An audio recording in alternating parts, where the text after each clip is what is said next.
គឺអត់មានទៅដោះគោអត់មានអីទាំងអស់ព្រោះយើងអត់មានលុយ ចឹងនៅក្នុងជីវិតតន្ត្រីឬក៏ជីវិតរបស់បងមានពេលណាដែលបងថាអូយក្រុមគ្រាបេះដូងខ្លាំងបំផុត មានទៅពេលដែលខ្ញុំមានអារម្មណ៍ថាយើងនៅ lowest point ហ្មងគឺទៅពេលដែលខ្ញុំធ្វើ album របស់ខ្ញុំពេលហ្នឹងគឺពេលមានបញ្ហា COVID យើងគឺពេលហ្នឹងដោយសារតែយើងមាន baby ថ្មីថ្មោងមានទីម៉ា ចាចា បាទហើយពេលដែលជួបបញ្ហាហ្នឹងសេដ្ឋកិច្ចក៏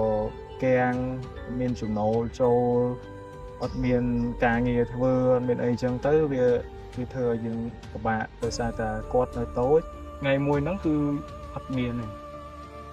គឺអត់មានទៅដោះគោអត់មានអីទាំងអស់ព្រោះយើងអត់មានលុយ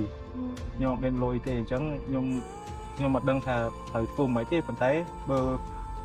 បើសិនជាយើងអត់ធ្វើអីគឺវាអត់បានវានៅតែអត់មានអីតារាយេ ហ្នឹងហើយអញ្ចឹងបានខ្ញុំចាប់ផ្ដើម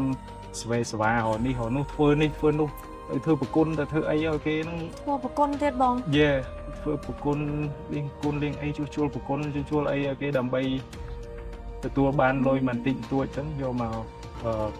ទិញទៅដោះគោទិញអីគាត់ដើម្បីហួសនៅក្នុងមួយថ្ងៃហ្នឹង